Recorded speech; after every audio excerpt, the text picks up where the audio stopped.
Good afternoon, everyone. This is Steve Rao, host of Radio Murchie, the Triangle region's largest South Asian radio station, also serving on the City Council of the town of Morrisville, and I'm also a board member of the New American Economy. And we are hosting today a immigration town hall, and we're very honored to have some special guests. We have a few that may be chiming in, but we wanted to be respectful of our time for all of you today, and I hope you're enjoying a wonderful, warm summer day in the midst of a pandemic. But thank you all for being here today. And we're honored today to have with us, I'm going to fill in for Jeremy Robbins for now, the New American Economy. He may be chiming in. And that's a bipartisan coalition of mayors and business leaders committed to comprehensive immigration reform. And the chairman is former Democratic candidate for president of the United States and New York City Mayor Mike Bloomberg. And we have a lot of data we're going to be sharing about immigration. Jeremy Robbins has just joined. Hello, Jeremy. Thanks, Steve. Hey, thank you so much. So Jeremy Robbins is here with us. We're going to have each of you say a word about your organizations. Jeremy's the CEO of New American Economy.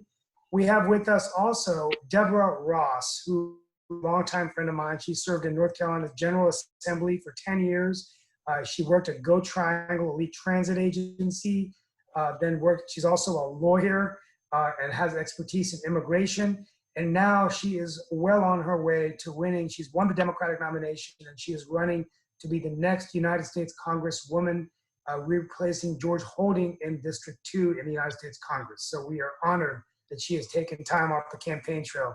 And then we have Raghu Jayachandra, who is a H-1B holder. He lives in Atlanta, Georgia. He's been holding on to his H-1B now for 10 years. He's been an advocate and a member of GC Reforms, which is an advocacy group for skill-based immigration, and also has been supportive of the Senate Bill 386, which is the Fairness for High Skilled Immigration Act, and we're going to have you talk about that as well.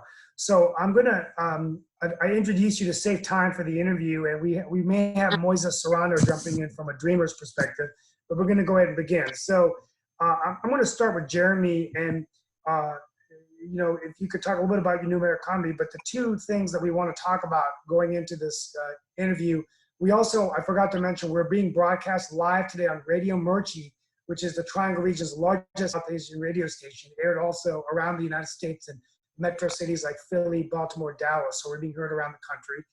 And this is streamed on my Facebook site, but we're also going to be sharing that with Deborah's site and other sites around the country, New American Economy. So thank you. So upheld by the Supreme Court.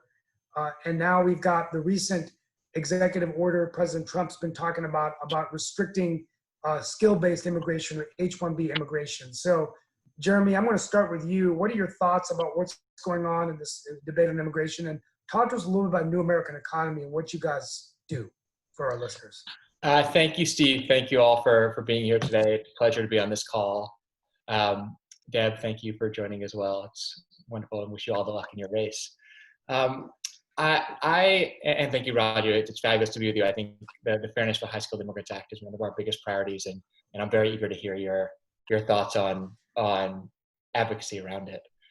So as Steve mentioned, I'm the executive director of New American Economy, which is a nonprofit think tank and advocacy organization that focuses on making the economic case for immigration. And the economic case for immigration is actually quite easy to make, because if you talk to just about any economist in the country, they will tell you that immigration is perhaps the greatest competitive advantage America has, right? When smart, hardworking, talented people around the globe vote with their feet, they come here. Immigration has been under threat for the last 3.5 years, and it's been relentless, and it's been coming over and over again at every single level, whether it's against undocumented immigrants, whether it's against skilled immigrants, whether it's against people who are here, green card holders. And the last few weeks have been particularly dramatic. On the upside, we had a huge win at the Supreme Court for DACA, for the Dreamers, kids who came here before the age of 16 and have graduated high school, they're working, they're doing everything right. In 2012, President Obama a program called the Deferred Action for Childhood Arrivals Program, so that these kids, while they wouldn't get legal status, you can't get that without Congress, and I think that's important about where we're going, they could at least get the right to say, hey, look, we're not going to deport you, and we're going to give you the right to work. And that was a game changer. And it was a game changer not just for them, but for the economy generally, right? One of the things that's come out in COVID is that half of the DACA eligible population are essential workers. There are more than 60,000 of them that are on the front lines working in healthcare. These are people who are giving back, and they're a huge part of the community. And so what the Supreme Court said, which is fabulous but not permanent, was that yes, President Trump has absolutely the right to get rid of President Obama's program. It wasn't from Congress. When President Obama put it in, he said, we need Congress to act. This is going to be temporary.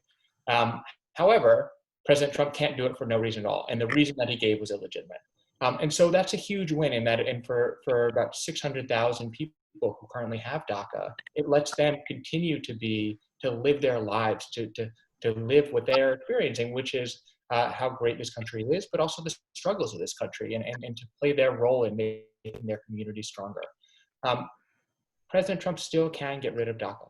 It'll take him a while. He needs to do it, but they will.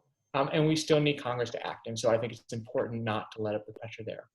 The other thing that happened this week, and then I'll pause, was that the president expanded his suspension of immigration.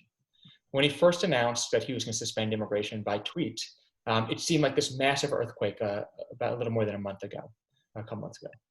It turned out the first rate he just suspended green cards, but really just new green cards, and then there were more exceptions, and it was an important pause, but it didn't have effect. The teeth came in last week when the president expanded it to a whole host of non-permanent, so temporary worker categories. Think whether it's high-skilled immigrants on H-1Bs to the important, especially in North Carolina, the H-2Bs that you use for fisheries and landscaping and all these other industries that are hugely important to the North Carolina economy, to the J visa, which is what seasonal resorts use, to the L visa, which is we want to convince companies to bring their operations here, start their plants. We want Toyota to open a factory and build their cars here. Well, they're going to need to bring in their top executives, and they do to set up this plant and get it running. And they do that on something called the L visa. So these are all being suspended, and it's done in the guise of protecting American workers. But what we're doing is we're making it harder for the people who are going to make our economy more dynamic. We're going to bring new skills,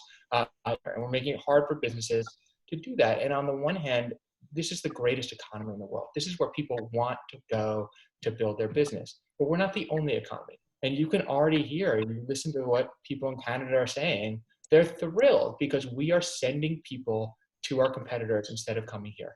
And that's a huge loss. And so with that, I'll pause. But thank you again for having me. That's a great overview. And I'm gonna come back to you on some of these devil's advocate questions but I'm gonna start with that devil's advocate's question to Deborah Ross. And then we want to hear from Raghu about him living the experience of being an H-1B. And we, by the way, have probably over 20,000 in the Triangle, probably about 11,000 in Durham. I think the Raleigh News and Observer article last week said there's about 5,000 in the Raleigh-Durham area. So, but Deborah, so what is your, you're going to be in the United States Congress. President Trump is saying that we're going to save American jobs by keeping out H-1B immigrants. You've had experience with immigration as a lawyer. What is your take on this as someone who's been in the legislature now that, is trying to get to the U.S. Congress? What is your perspective? Well, the president has it flat wrong. The bottom line is this, that immigration and immigrants create jobs. They create jobs by starting businesses. They create jobs by moving to North Carolina and to the rest of the country.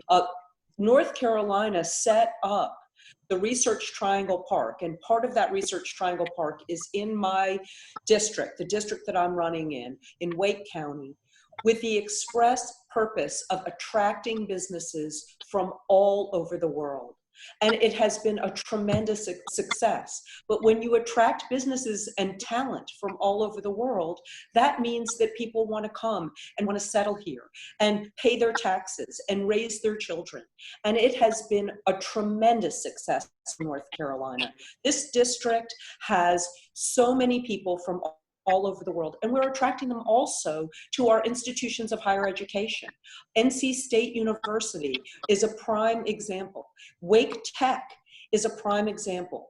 I taught at Duke University and taught the foreign lawyers and judges who were coming here to get a master's degree, to learn more about American law so that they could interact with our businesses and with our law firms. This is all good for our state and for our country. We cannot put the genie back in the bottle. We are an international economy. North Carolina and the country have benefited from this, and President Trump is simply creating a mess, upending people's lives and hurting business. I have heard from business people, from people in agriculture, that President Trump has done more to destabilize their businesses than anything that has happened with the coronavirus or other things that are going on in the economy. This goes to trade, this goes to immigration, and this goes to an anti-international and immigration way of playing his cards. My hope is that I serve in Congress with a brand new president and that we can get bipartisan immigration reform. It has been done before, particularly on the Senate side. There is a bipartisan group on the House side working on this right now, and I want to be part of that. Immigration has helped this country, it has helped this district, and I want to help you. Thank you so much. And we're gonna be doing, by the way, we're going to open it up in about 15 minutes for questions from the audience and those watching on the live stream and also listening on the radio across the region and state of North Carolina. But one thing I'm going to ask at the end as we have an open fireside chat is, how do we get to comprehensive immigration reform? Because we've been talking about this for a very long time. And on that note, we're going to now hand it over to Raghu. So I'm wearing my Alexander Hamilton shirt, which is my daughter's favorite musical. And that was the story of an immigrant who worked harder and fought smarter to become the $10 founding father, serving at the side of President George Washington, also General George Washington. And so I love to call the Indian American community, my colleague Satish Garamella, who's an immigrant from India, I always call him my Alexander Hamilton because he grew up in Mumbai, India, and he's now serving as a councilman. So Raghu, talk to us a little bit as sort of an Alexander Hamilton, an Indian immigrant who's been here for 10 years, working hard in the tech industry. What is your thought about, tell us your story. I mean, you've been here waiting. There's a huge backlog. Many people listening to this on GC reforms, 300,000 in the backlog. Congressman Krishnamurthy from Chicago has said that he's been, you could go through the citizenship and be 150 years if you're coming from India and still not be able to become a citizen. So tell us your story and what's your perspective. And I'd like to hear a little bit about the High Skill Fairness Act that you're supporting. Sure. Thank you, Steve. Raghu, are you there? Yeah, can you hear me? I can hear him. Okay, all right, great. Thank you, Steve. A small correction. I'm in this country for 15 years. This is my 15th year. So, but although I'm in the backlog since my green card application was applied, it's been 10 years. So having said that, I would like to thank you first for this opportunity. And also I congratulate and the best wishes for Deborah on her candidacy. And nice to meet Jeremy, and congratulations to Mr. Cruz on the recent cover date. Talking about who am I came to this country, great country, in 2005. I came here on H-1B visa, on the work visa. And since being, I changed a few jobs. And in 2010, my employer applied for my employment green card. So since then, I'm in the green card backlog under category B2. So my family, my background is I have a master's degree in computer science. And my wife, she's a nurse. And I have two beautiful kids, a daughter and a boy. They are in the elementary school. So what this green card backlog is, people are hired for their skills, for their educational background and what they can do. And but when the employer wants to retain such employees and then sponsor them from the green card, it takes a longer time, especially for people who come from India.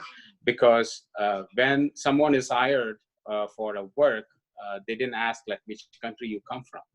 But when the same employer applies for a permanent residency, the country tells that which country is you come from is more important than what educational background or what skills you bring in. So what happens is majority of engineers who work in the technology field, and also there are healthcare workers, doctors, researchers, and they're all in this backlog. So when they apply for the green card, there is a per country cap limit on how many green cards can be given, but that limit does not apply to the H-1B visas. So since more engineers come from India, when they apply for the green card, this backlog keeps growing up because they are put in a separate line while others from other countries keep moving on. Engineers from India are put on a separate line, and that wait is about 150 years. So that is the actual problem. So this is the problem. What is who are impacted? What are the impacts for it? By blessing, my kids are born here, so they are American citizens. But many of my friends who are stuck in this backlog, they came here when their child was 6 months old, 1 year old, and 5-year-old, 8-year-old. Like when they stay in this backlog for 10 plus years, the kids do not have SSN. They are just dependent on their on the primary applicant's visa. So they keep growing without SSN, and so many opportunities they are not able to apply for. So when they turn 21, the system says that although you lived in this country, you studied in this country, you went to the elementary, middle school, and high school here, when you turn 21, you no longer can stay on your parents' visa like you are like an adult. You have to either apply for a new F1 visa, or you have to apply for a work visa, and then you have to get back in that 150 years line, which will be like 300 years for them when they get it back in the line. So they keep aging out, and they cannot apply for summer internship. They cannot apply for any part-time jobs. Many students could not apply for any medicine program as well, because without SSN, they cannot do so. It's the same case. They cannot apply for any sports scholarship, or they cannot participate in certain sports. So this is the problem with the kids. And when you look at the spouse, majority of the spouse who are on H4 are women, like about 90% plus. So in 2015, President Obama issued an executive order. It was USCIS put it as a rulemaking process, and President Obama issued an executive order, and H4 spouses got an opportunity to start working. They got an EAD.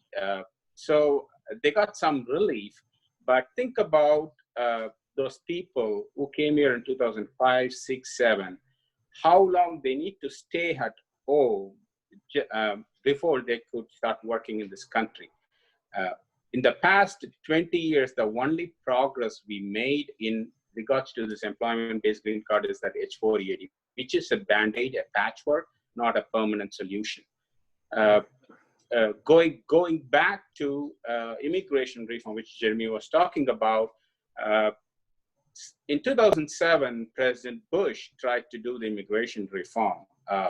Because of politics and political reason, that did not make any progress. President Obama became president, and he did not do anything for immigration for the first 4 years. Like he worked on healthcare reforms and other priorities.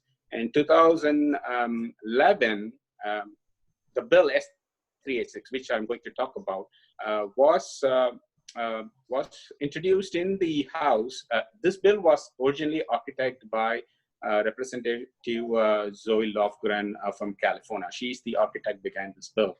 She introduced this bill back in 2008. In 2011, this bill got a good support, and it passed the House, and also it went to the Senate, and at that time Senator Durbin was a co-sponsor for the exact same bill. And but Unfortunately, there was some conflict, so Senator Grassley put a block on it, and later he removed the block, but Senator Jeff Sessions put the block on it, and he never removed it. So the bill died in 2011. And that bill, yeah, sorry. Yes, go ahead. No, and that bill provided, you know, we don't have time today to talk about all of it in detail, but it provided education-based exemptions, fees that would go into training, just basically accelerating the path of citizenship for many people that are here like you, correct? It does not accelerate the citizenship. It rather, this bill is more about equality. Like if two person comes in, like one person engineer from India and an engineer from Germany, they come from and they studied at the exact same university in America, MS in. And when the person from Germany applies for that, his employer applies for a green card, that person gets it in 6 to 1 year. The exact same skill, the exact same person from India, it takes 150 years plus. So this bill stops that discrimination and then promotes equality. It gives the equity to the people who are in the backlog. So in 2013, the immigration reform happened. Like it was passed in Senate, but the House never took it for a vote. So later, after it failed, the President Obama's administration said, like, unless we are going to do a larger immigration reform, like we are not going to do any fixes. That being said, that led to 2015 H4EAD for the spouses. Between 2013 and 15, some people tried to give EAD for folks who are stuck in the backlog, but that was watered down by certain lobbies' effort. So since 2007 to 15, nothing happened on immigration. And President Trump won the election in 2016. He became the president. 2017, we did a lot of advocacy for the bill HR 392. It had over 300 co-sponsors on the House and over 16 co-sponsors on the Senate. But it was never put for a vote by Chairman Bob Goodlatte.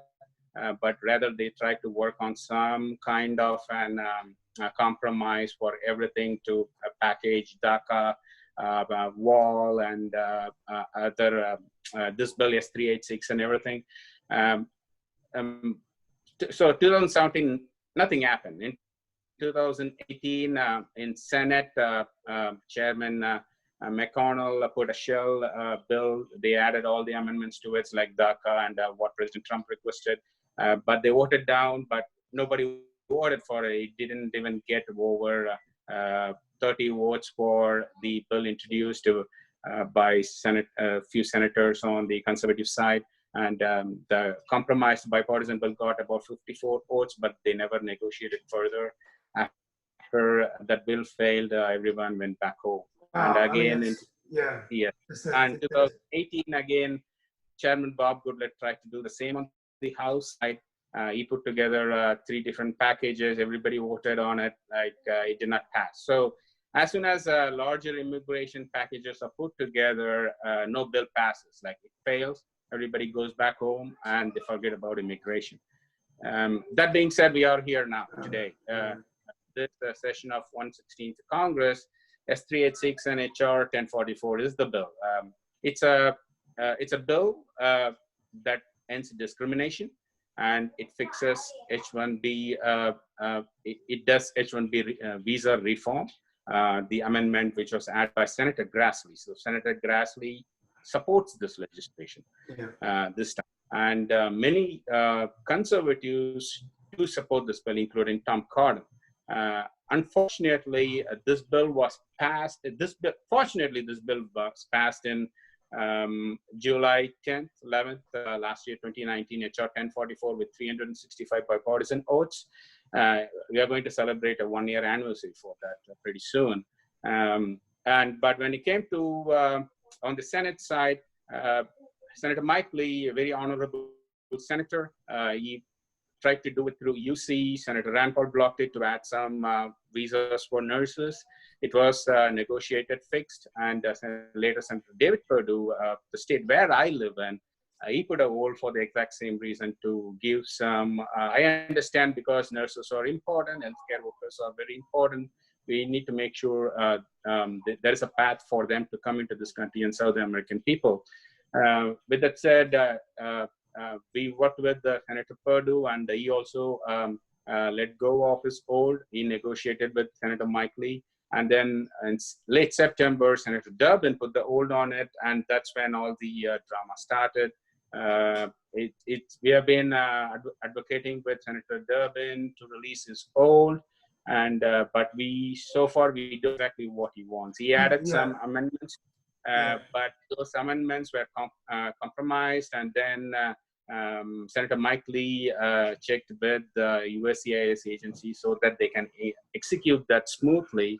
But Senator Durbin is saying that he wants exactly what he negotiated back in December. Well, yeah, that's a great overview. That's a great, we're going to come back to you in a second. I want to start with, but that's a great overview. And I think it's a good, I think you've done a great job summing just that, here we have this immigrant community that's providing to our tax base, that's creating jobs, that's driving innovation for Duke University, Carolina, NC State, and any other university, and here we are still in a gridlock, right? So I just had a question came in. I'm going to start with, we've also been joined by Moises Serrano, a dreamer. Moises, we're going to get to you in a minute, but I want to start with both Jeremy and Deborah Ross. Okay, the question is that John Chambers, who's actually from my home state of West Virginia, ex-CEO of Cisco, former CEO of Cisco, said in Raleigh in the fall that we're going to automate 40% of jobs away in the next decade in America, but we can create 15 million new jobs in entrepreneurs. So if I'm an entrepreneur hearing this today, and we often forget that Zoom, this person who's a CEO and listening to this said that Zoom was founded by a Chinese immigrant. SpaceX was founded by Elon Musk, who came in on H-1B. Google, Yahoo, over 40%. So is this going to hurt our innovation strategy, Jeremy? And then I want to talk to Deborah because you're going to be in the Congress. I don't know.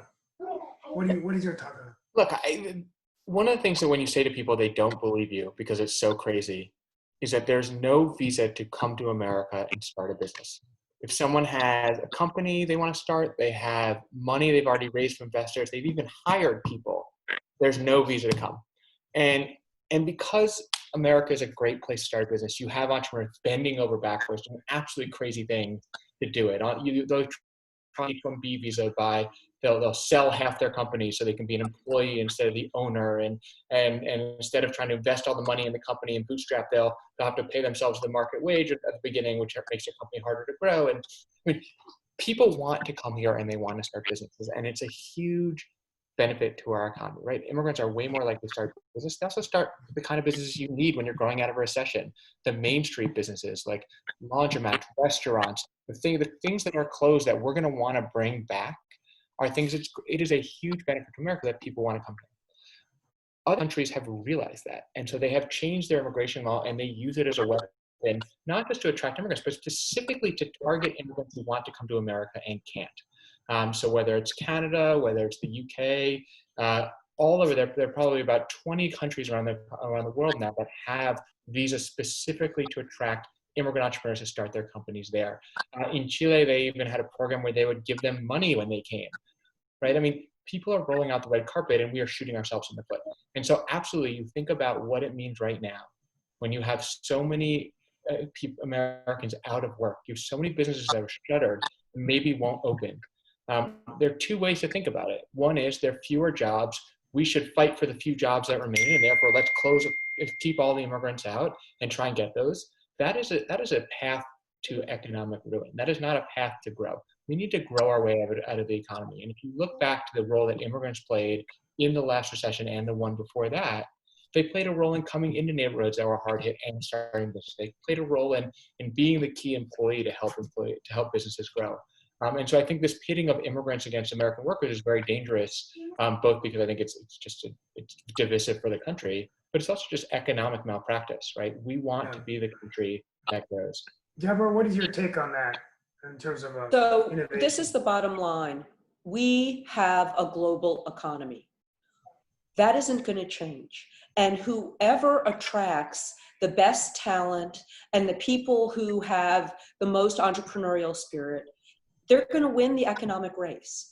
And so to shut people out of the United States is to shut out opportunity. It's to shut out everything that this country was founded on. Most of the people who started this country were immigrants, almost all of them. Only our native people are the original people who were Americans. And we brought in all these people seeking freedom, seeking ability to have freedom of religion, seeking the ability to have a freedom to have the kind of commerce that they wanted and not be tethered to somebody else. And they created this fantastic country. If we keep people out, we will be keeping America back. America will be the losers. All of us will be the losers. And so we need to understand that by continuing to have the values that we have that reward hard work, reward industry, reward diversity, that is what is going to make our economy better. And North Carolina uniquely has understood that. We were one of the first states in the country to come up with this Research Triangle Park, where we attracted people from all over the world to our institutions of higher education and to bring companies here and to bring their workers here to work with our workers. This isn't an either or, it is both and. We need both good, strong American workers and good, strong immigrant workers to make our country as prosperous as it possibly can be. And the minute we shut that door, we shut the door on progress. What a great answer. And we're going to come back to you. And I'm asking questions as they come in the interest of time, because we have so much to get in.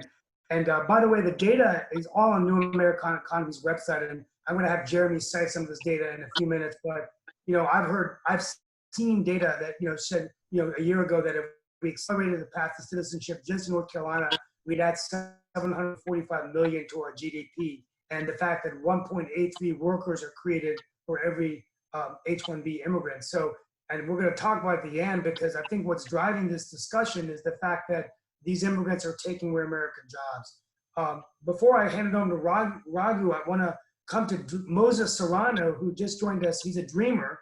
And Moises, just give us we're going to sort of do a rapid fire now as we close in on the 2 o'clock hour. But you're a dreamer. You came from Mexico. You worked at El Pueblo, and now you're sort of transitioning. Do you welcome to the show? And what is your thought about immigration as a DACA recipient and dreamer? And are you excited about the Supreme Court decision? And what do you think we have to do moving forward? Right. No, I agree with everything that is being said, and I want to thank the congressperson for bringing up the point of the history of migration, right? Because I think our education is really important. People have to understand that our immigration system is not broken. It was set up this way, right? It's a racist system, and it has to go through dramatic structural change in order to see kind of the effects that we want. I think too, absolutely, right? So the DACA decision is crucial to approximately 800,000 undocumented immigrants who have applied to DACA and have benefited from DACA, right? And who contribute billions of dollars in return to our economy. So as a DACA recipient myself, I not only celebrate, right, the fact that I will no longer be deported, but also that I'm able to continue to work and to provide for my family and my community. Okay, and then the economic, we're going to talk to Jeremy about economics, but and I'm Jeremy, I'm doing part of your job, but I'm also a board member, so I know this stuff not about my photographic memory, but we have 35,000 dreamers in North Carolina that produce 484 million to the economy. And we're going to talk at the end about the COVID pandemic. Many of these immigrants are doing such a great job. And, I just want to do that. Moises, we're going to come back to you, but Raghu, let's go to Raghu, and then we're going to go back to Deborah and Jeremy, but tell me a little bit about what we do now, okay? Because many people are listening to this interview today, Indian Americans, South Asians, Chinese immigrants, Nepalese immigrants, and they want to know, what do we do now? I mean, are people getting frustrated to the point that they want to leave? Are we going to have to continue to work with Jeremy and Deborah and her colleagues in the Congress to come up with bipartisan reform? Because it just seems like we get so close, and then all of a sudden we're back to where we were. So Right. what do we need to do? What do we need to do to help all of us? I think what we have to do is we should move forward with smaller immigration fix that would take us towards a larger immigration reform. As we have seen from our past history, whenever we put together a larger package, like either it fails on the Senate side or it fails on the House side, and we don't know what is going to be the next session of Congress, how it's going to make up. So having said that, HR 6, which is a bill that was passed in the House for Dreamers, that was a smaller fix. Similarly, the bill HR 1044 and S386 for fairness for high skill immigration, it's a good fix, a narrowed fix for a certain issue in the immigration. So we need to make those bills a law soon so we can have the immigration reform. The reason why the immigration is not happening is it's broken so much that everyone wants to get the perfect bill that can pass. Whenever you draft a perfect bill, it is not passing. So that's why the bill S386 comes into the picture. It takes care of people who were already in the backlog. It takes care of people coming from other nationals, including nurses, profession, and it takes care of H-1B reform through Grassley's amendment. So these kinds of bill must pass so we can have a broader conversation later to have a good immigration reform. For this bill S386, like this is not something a partisan issue. Like it has 365 votes on the House.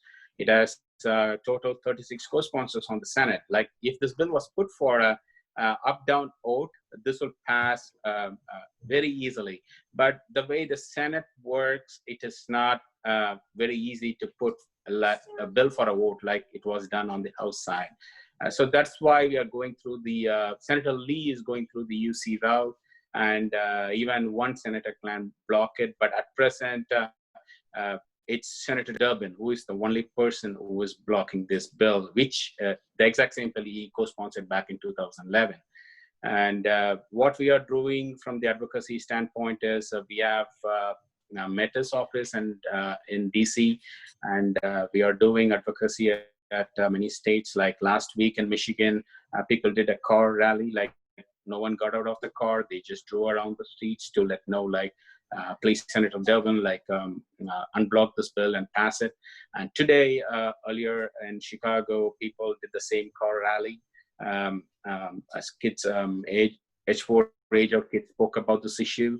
And then they drove around the Chicago downtown to ask for support for S386.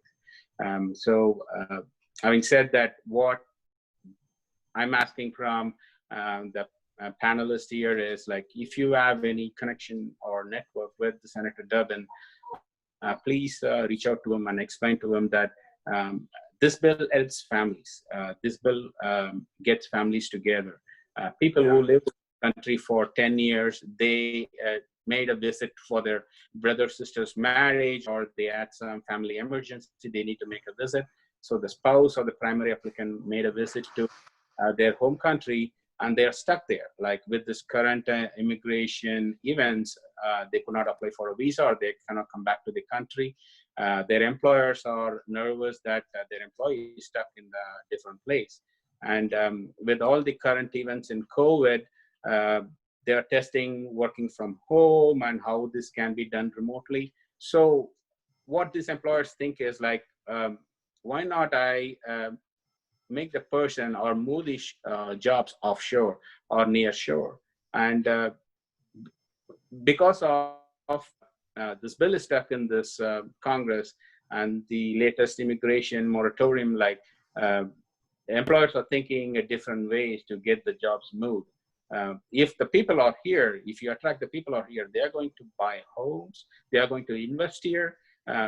All the economy happens here. It does not go elsewhere. So that's where it's a big mistake to execute immigration moratorium like what is happening right now. That's a great segue on my next point. And I'm going to be just sort of asking questions that they come in because I want to end the interview today talking about immigrants and COVID-19, because I think, Jeremy, you've been doing some great work on that. And I think the timing of that discussion couldn't be better. But I want to start with Deborah and Jeremy, and then we'll go back to Moises. But so this just came in, and it's a great point. We talk about the tech shortage and the skill gap, but there's a lot of opportunities right now to fight the pandemic through data analytics, contact tracing. I know that I'm working a lot with that, with many of these kinds of entrepreneurs companies. So the point that I'm making is that H-1Bs can provide this capability, and that this is a time where we need to welcome those kinds of minds and that kind of talent. So do you agree with that, both of you? Well, I would just say right now it is all hands on deck. And if we reject somebody because of the country where they were born to help us, then we are rejecting a way to help not only Americans, but the whole world deal with COVID-19. I mean, this is a global pandemic. It's not going to make a decision based on who comes up with an idea or what happens. We need to welcome anybody and everybody who can come up with good solutions, contact tracing, vaccines, ways of being able to treat patients, everything. We need to bring everybody together to solve these problems. And when we do what the president has done, which is basically tell people you're not welcome here, your talent's not welcome here, we hurt people in this country and we hurt people all over the world. Yeah, and and before we get to Jeremy, there's an Indian immigrant who died just last month, Mansukh Wani, at 93 years old. He invented Taxol, the cancer-reducing drug, and then you have Jagdish Narayan, who's at NC State doing lots of research on Q carbon. So in addition to just contact tracing, as we look at developing vaccines, I love the way Deborah Ross has said it, all hands on deck. Why wouldn't we want the best and brightest all around the world? Now I'm going to hand it over to Jeremy. What is your perspective? Yeah, no, I 100% agree with that. I mean, I think flat out, you want smart people to come here always. You want smart people to come here in a recession because they're going to create jobs. I mean, we did a wonderful study years ago with the Conservative American Enterprise Institute, looking specifically at this situation. What happens when H-1B holders and high-skilled immigrants come after a recession? We looked at the years 2000 and 2007, right after the dot-com bubble burst. And for every H-1B holder that came, you created almost 2 jobs, 1.83 jobs. For every master's degree level, someone who came to this country, got a master's at a US university, stayed and worked in STEM, you created 2.6 American jobs. That's what you want. In an age like COVID, you want that even more, right? Half of early stage research in America happens at our universities. And if you look at who is behind that research, in almost every single lab, there is at least one immigrant powering that research. We did a study where we looked at the top 10 patent-producing universities, the Stanfords, the Caltechs, the MITs, and 3 out of every 4 patents they had at least one immigrant on them. That is a mindset you want when you're fighting a disease and you're fighting to grow the economy. I'm going to say one thing about what Raghu said that is going to be extremely unpopular in this crowd, but I want to say it because I think it's important to be said.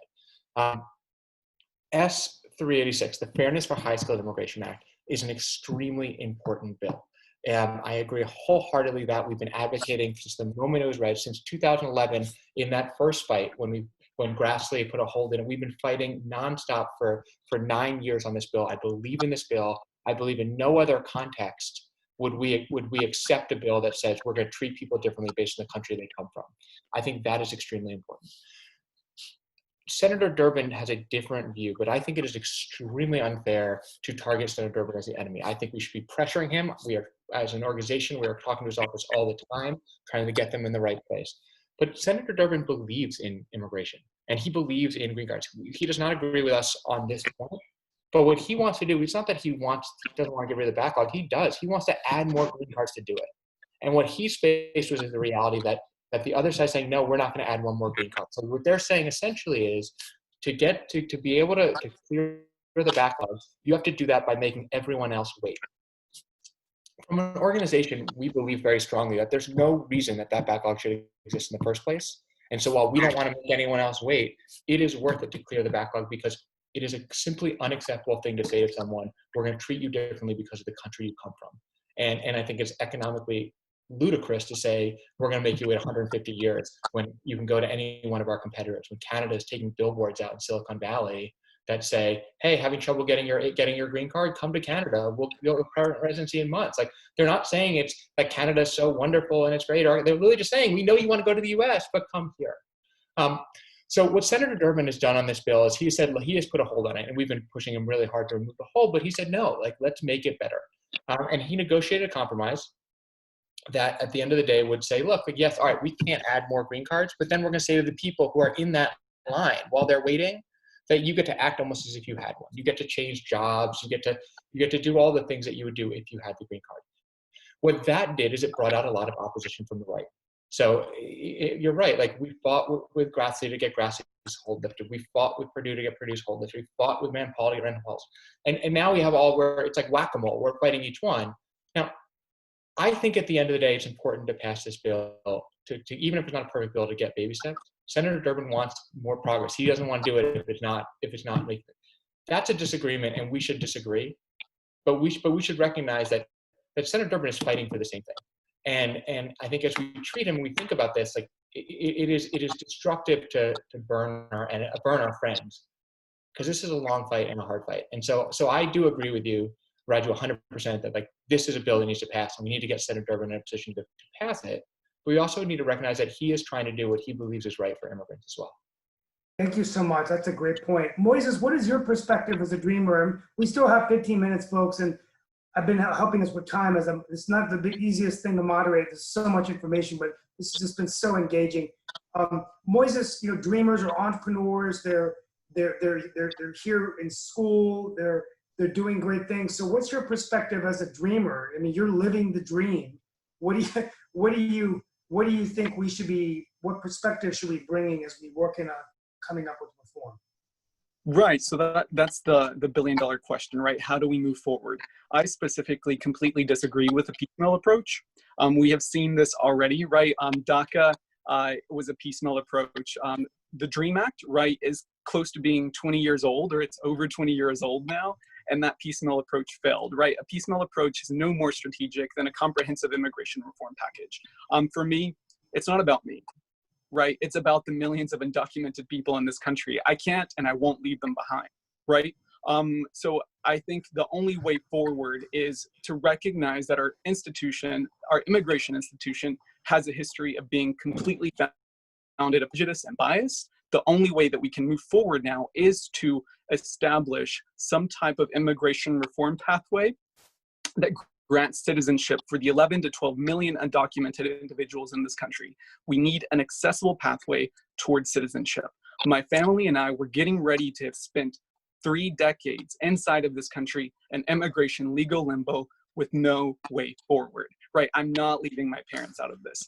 I think too, then we can start to look at, right, in this comprehensive immigration reform package, of course we want more workers. Of course we want temporary workers. We want people to be able to come and work here and provide for their families. But we also have to recognize that, especially with Mexico, a lot of workers here are seasonal and they need to come here and do their job, earn a living, and they want to return and go home. I think I'm willing to get into the semantics of and the mechanics of a bill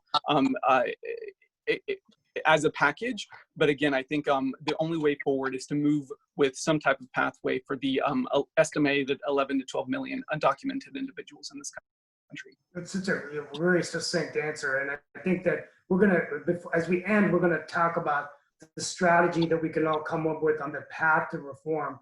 But I'm gonna ask you all a question, playing devil's advocate. Just give me a 1-minute kind of answer. So this just came in. Well, this is great, but we're in a pandemic. We're losing jobs. Unemployment's at 40 million. How can we not say that immigrants are taking away our jobs? So what argument do we have that we can have both? Raghu, I'm going to start with you. I mean, you've been here 10 years. You're innovating. You're creating jobs. Thousands in North Carolina are doing the same. What back to that? I don't mean to put you in a difficult spot, but I'm just playing. I think it's important that we have a healthy debate during this. Sure. Absolutely. Like, see, we have some business ideas that I would like to execute, but I'm stuck. Like, I cannot move forward. Like, there is nothing I could do. And even my wife, nurse, like she has some business ideas too, but we cannot move forward. Like the thing is, we are always stuck with rotating our life around filing paperwork, getting them to agencies, getting them to some lawyers, some employers. So our life circles around this all the time. But in regards to creating jobs, like we invest here, like we spend a lot of money, local restaurants, we invest in homes, cars. So all of these things create jobs. Like it is not like, although I'm stuck with a single employer, it is not like I'm not doing anything. And Yeah. When the new interns and new hires comes in, I help them, I train them, I go forward. And I have seen many people who have joined after me, have progressed, and they have become my manager, but I'm still reporting to them. So that's how our life circles. So with that said, like we are definitely not taking anybody's job. Like we have been abused for that. Like if you go on Twitter or any social media, they say like, catch the next flight and go home, like you are hired for a temporary work. So we go through day in, day out. No other high-skilled immigrant who come to America experience this, because we were stuck here for a long time, and they see that as a temporary worker, although we were here for 10, 15 years. We got some excited kids in the back. Whoever, I'd love to hear the kids because you're making me want to go outside and play. But we can mute would be great. But thank you, kids. I want to get out there and have fun with you. Hey, well, okay, we got 10 more minutes for Deb Ross, and Jeremy might be a few minutes over. I know 2 o'clock's the stop for all of us, but so what is your thought, Deb, in terms of how can we have both? How can we save American jobs and have H-1B immigrants? And what do you think it's going to take to get to reform? Because it's a very complicated issue. We have skill-based, you have DACA, you have agriculture, and we haven't really talked about illegal immigration, but we do have things we have to streamline in terms of border control and security. And I've spoken to Senator Tillis about that. So what is your talk about this? What is your thought about this? So to the first question, employers will tell you 201 that they will go where they can get skilled labor. Employers do not have time to go someplace and have everybody be on the job training, because they need to produce whatever they're producing. They need to develop software. They need to develop drugs. They need those skilled workers the day they open the door.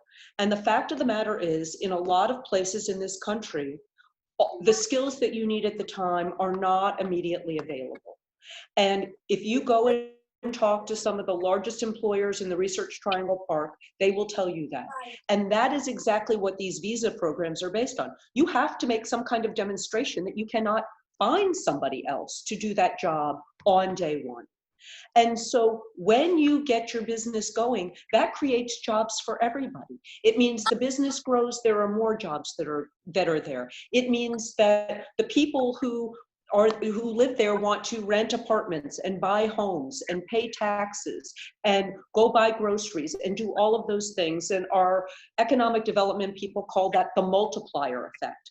So 2 people who might be the most skilled people to open one business and might not be from the United States might then go on to create 1,000 jobs in a short period of time for Americans. So let's be clear about how jobs are created and how businesses work. Businesses are not, a training program for people.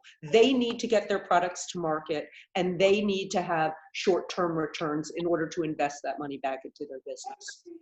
What I've learned about getting laws passed, and I served for 10 years in the North Carolina General Assembly. I served when the Democrats were in charge. I served when the Republicans were in charge. I served when we were evenly divided under Democratic and Republican governors. What I learned is if you want to get something really big done, You need to get bipartisan support, and you need to get the maximum number of stakeholders. And that if you pit people against each other, or you try to pick people off, and you make people angry, that's a recipe to have people who don't want a bill to get passed. I'm not here to point fingers at the Congress. I think what we've had in politics in Washington, D.C. and here in North Carolina is consistent change in leadership, so that you haven't had the ability to have people who can form those relationships across the aisle and understand different needs to be able to put something comprehensive together. It can happen. I am hopeful. The number one thing that has to happen to get this done in the United States is to get rid of our current president, because it's clear he is the most anti-immigrant president in our lifetimes. If we get rid of him and we get somebody who is a consensus builder and can bring people together, I believe we can get it done. And I am ready to roll up my sleeves and be in that room and work with you to get it done. So we lost Steve here for a second, but Jeremy, do you have comments on this topic? No, look, I think we're all saying the same thing, which is that we're at a moment right now when there are two ways to think about immigrants, right? That there's a frame coming out of the White House that immigrants are bringing the Asian flu or the Kung flu or whatever racist term that they're bringing to it, and that then they're going to take our jobs. But there's another reality about the way America works, is that we're all in this together, right? And that immigrants are just like everyone else. They're struggling to make a better life. They're struggling to be here, and they are an integral part of our community. And one of the things that's been really interesting about the COVID is that for the first time, we're having really honest discussions about what it means to be an essential worker, what it means to be essential to this economy. And it's not the people necessarily that we had been focusing on as essential, right? It's people working hard jobs, and that the economy is interconnected, that you can't order on Amazon, get your goods here unless there's someone in that factory. You can't go to a hospital unless you have a doctor, but also a home health aide and some janitor who's cleaning it, and a million other roles. And so I think one of the important things I think needs to come out of this whole discussion is just recognize that, like, it's not immigrants versus Americans. Like, we are in this together, and we are a stronger community when we think about that. We're more resilient, we're more dynamic, and we're more ready to meet the challenges ahead because there are lots of them. And so I think that is as we're preparing for what's going to be an incredibly divisive election, where immigration is going to be used as a wedge issue to drive fear and drive people apart and gin up hate and prey on people's insecurities, of which there's so many, both economic and health and cultural and others. I think it's more important as we find ways that we can actually stick together on this. Well, I mean, thank you so much. I'm sorry I lost you guys for about a minute. I had some technical difficulties, but I'm back. I apologize. That's the world we live in, right? But anyway, we have 4 more minutes, so I want to thank you for answering all those questions. I think that let's talk about my final question before I want to get some thoughts and we let Deborah leave is, okay, and maybe you already brought this up, but you know, how can we now move forward to get reform? Is it getting all these different groups together and continuing the hard work of getting this on the floor of the House and the Senate? And because Jeremy, you often say that what's good for the tech worker may not necessarily be good for the ag worker. So how do we reconcile these things to move forward? Well, if that question is to me, we need to take care of both workers. And when you have coalitions in favor of something, that's when you have the best ability to move things. When you were offline, you know, the number one thing is we have to get rid of this president because he's not making things good for any of the workers. And he's really just dividing people for his own personal gain. What we need to do is have a president who can bring people together, and we need to recognize all the places in our economy that immigrants are helpful and find ways to be able to reward that hard work and industry. And I think that can be done. I really do believe it can be done. I think it can be done in a bipartisan way. We've seen evidence of it. We just need to get to a more stable place where we're not constantly fighting at the edges and pushing people aside for political gain. Oh my gosh, yeah, thank you so much. I just had an old friend from West Virginia thank me, Mike Martin. I mean, that's just, wow. I mean, we went to law school together in the 90s. Deborah, that was fantastic. And I know you have to leave, but I think we can let you know if you have to leave. But we want to thank you so much for being with us. You brought such an insightful perspective on this town hall. And this will also be broadcast next week again on the radio. But we want to thank you so much. Thanks for your leadership, Steve. Thank you Great so job. much. Thank you. I want to get everyone else's opinion. We'll go a few minutes over too, but Jeremy, why don't we start with you on the COVID pandemic? You've done some fascinating research in the American economy, and I want to thank a lot of the immigrants here that are at HSNC manufacturing cloth masks. The BAPS community is doing COVID testing. People are delivering meals, but you talk a lot about the frontline healthcare workers. So while we're having all this debate, we're in the worst global pandemic in the history of the world since the Spanish flu. What are your thoughts about that? What can you share with us about what we're doing in the front lines? Well, look, I mean, it just goes back to what it means to be essential, right? Like you look at who is, as so many of us are sheltering in place, and we're trying to not be out there making others sick and trying to just be safe and caring for our own. There are a lot of people who are out there who have to go to work every day. And they're out there doing the hard jobs, whether it's caring for the sick, whether it's delivering the goods we need, whether it's making our food supply work. 1 out of every 6 healthcare workers in this country is an immigrant. When you get to some of the hardest jobs, like home health aides, it's more than 1 out of every 3. Think about the mental health toll that this is having on people through isolation and through all the trauma that we're experiencing. More than a third of the psychiatrists in this country are immigrants.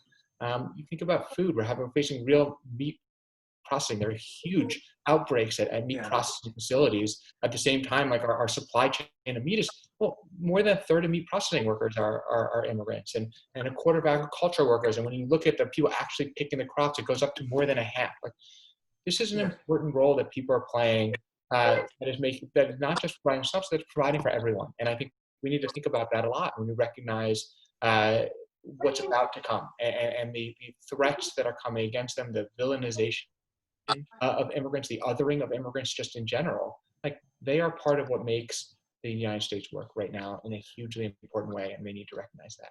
And by the way, for anyone Jeremy, thank you so much for being with us. All this data will be on New American Economy's website. You can go to newamericaneconomy.org, and we can take it from there, right? And we'll talk. The last statement is how we can get involved. Raghu and Moises, any final thoughts as we close it? I'm going to share some final thoughts with the community, but any final thoughts as we end up this town hall today? Sure. Again, I would like to thank you, Steve, and everyone at your studio, and also everyone in the panelists, and especially for Jeremy. Like, if I could, please reach out to Senator Durbin and agree on this bill, and we can definitely work on adding more green cards. Like, as an immigrant, I'm currently a non-citizen, even after 15 years. I cannot go and ask American people or Senator Durbin to add more green cards. That is your responsibility to go and ask the senator. But an immigrant, I can ask only to treat everyone equal. If 2 immigrants have the same skill set, hired by the same employer, give them the same time to get their green card. So S3, S6 is that bill. So if we can pass the bill now, we can definitely work on larger immigration reform later for a more prosperous America. I would like to conclude with that. Thank you. Moises, any final thoughts? No, I think back to your point, there's a huge amount of political education that has to happen in this country, right? Because we don't understand our immigration system. It's complex. It's made to be complex, right? I think people have to really understand why we're in this issue, why we're having this issue now. I advocate for people going to websites like the New American Economy, United We Dream, the Center for American Progress. I have a documentary available on Amazon Prime called Forbidden Doc. You can Google it with my name. I just really want to make sure that people educate themselves on this issue so they can contact their lawmakers. But I do want to say, united we will win, and divided we will fail. So that's my last I one. love it. Great. Jeremy, final question, and I want to share some final thoughts. We don't thank you so much for being with us.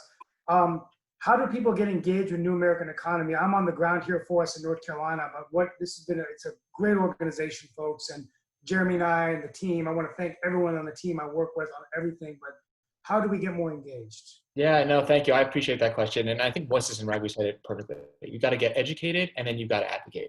And so I think certainly go to newamericaneconomy.org. We have a bunch of resources specifically with COVID. We have a COVID portal where we update every single week with new data so you can understand the role immigrants are playing. We also have something called Map the Impact, which is an interactive map where for every single community in this country, if you want to know the role that immigrants are playing in your community, we have data on how many immigrants are there, how many businesses started, what their educational profiles are, how many homes they're buying, how much they're paying in taxes. So you can even have this conversation locally where it matters.